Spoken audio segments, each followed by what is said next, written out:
Hi friends, வாங்க கிராமத்து ஸ்டைலில் சிக்கன் கறி பார்க்கலாம். ஒரு கடாய் வச்சுட்டு அதில் எண்ணெய் ஊற்றி கடுகு, சீரகம், சோம்பு போட்டு சின்ன வெங்காயம் போட்டு நல்லா வதக்கணும்.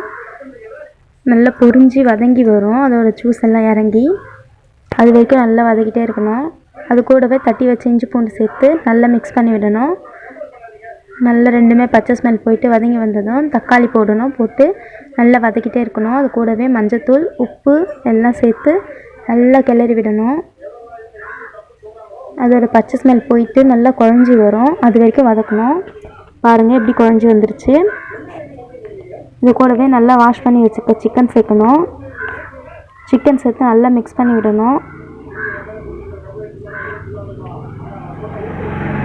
அந்த மசாலாலாம் சிக்கனுக்குள்ளே இறங்குற மாதிரி மிக்ஸ் பண்ணணும். நம்ம தண்ணியே சேர்க்கலாம், அதுலேருந்து எவ்வளோ தண்ணி வருது பாருங்கள். நல்ல சிக்கன் வதங்கினா தான் குழம்பு டேஸ்ட்டாக இருக்கும். நல்லா வதக்கிட்ட அப்புறம்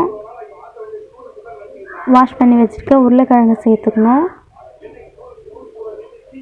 சேர்த்துட்டு ரெண்டுமே நல்லா கலந்து விடணும். தேவையான அளவுக்கு கறிக்கும் காய்க்க தேவையான அளவுக்கு உப்பு சேர்க்கணும். சேர்த்துட்டு நல்லா மிக்ஸ் பண்ணி விட்டுட்டு தேவையான அளவுக்கு மிளகாத்தூள் சேர்த்து நல்லா வதக்கி விட்டு ரெண்டுமே மசாலாக்குள்ளே ஊறுற அளவுக்கு வதக்கணும். வதக்கிட்டு அதுக்கப்புறம் ஒரு 5 நிமிஷம் வதக்கிட்டு தேவையான அளவுக்கு தண்ணி ஊற்றணும். தண்ணி நிறைய இருக்கணும், அப்போ தான் அந்த குழம்பு டேஸ்ட்டாக இருக்கும்.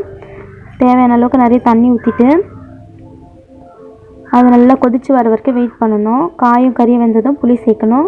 புளி சேர்த்து நல்லா மிக்ஸ் பண்ணி விடணும். இது ரைஸ்க்கு, டிஃபனுக்கு எல்லாத்துக்குமே செட் ஆகும், சூப்பராக இருக்கும்.